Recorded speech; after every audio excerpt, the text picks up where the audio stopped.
বাংলার এক প্রত্যন্ত গ্রাম, নাম তার মধুপুর। গ্রামের এক পাশে সরু কাঁচা রাস্তা, পাশেই খাল বয়ে গেছে।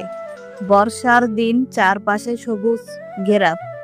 সেই গ্রামের এক দরিদ্র পরিবার, মা চম্পা, ছেলে রতন আর ছোট্ট মেয়ে পিউ।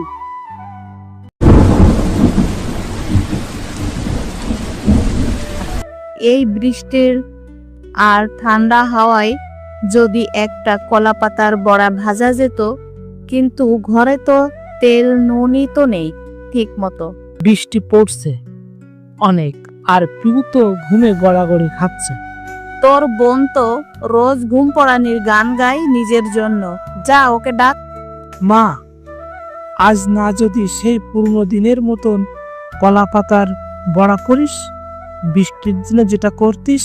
চাল আছেই অল্প, তেল কম, তবুও দেখি কলা পাতাও চাই আজ। রতন, তুই বাগানের পাশ থেকে 2টা কলা পাতা নিয়ে আয় তো বাবা। বৃষ্টির মাঝখানে রতন ও পিউ মিলে পাতার খোঁজে বের হয়। রতন কাদায় পা ডুবিয়ে কলা পাতার গাছের কাছে যায়।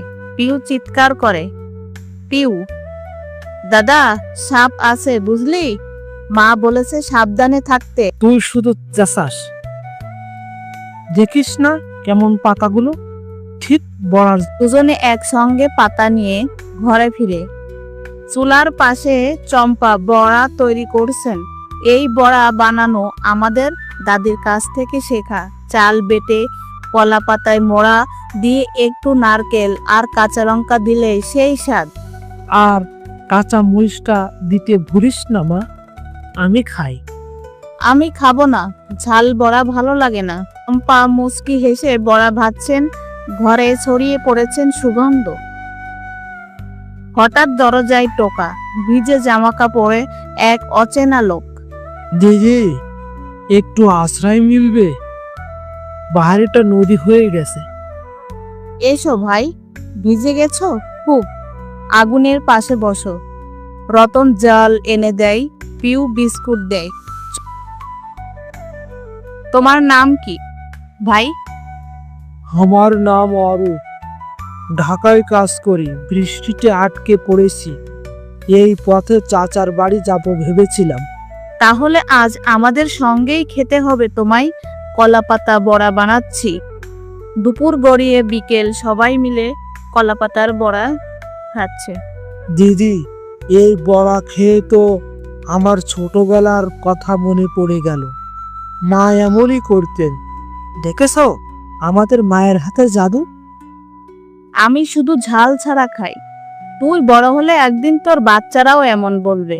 বৃষ্টির শব্দের মাঝে উষ্ণতার আবেশ ছড়িয়ে পড়েছে ঘরে। সন্ধ্যা নামছে, অরূপ বিদায় নিচ্ছে।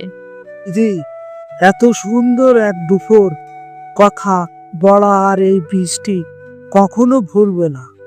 তোমাদের দেখা না পেলে হয়তো কোথাও গিয়ে দাঁড়াতে পারতাম না।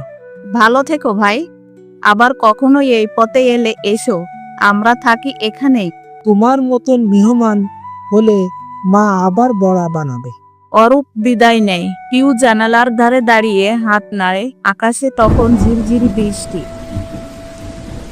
বৃষ্টির দিনে কলাপাতার বড়া খাওয়ার আনন্দ যেমন সহজ, তেমন সহজ ছিল সেই ভালোবাসা, অতিথিয়তা আর মানুষে মানুষে বন্ধনের গল্প।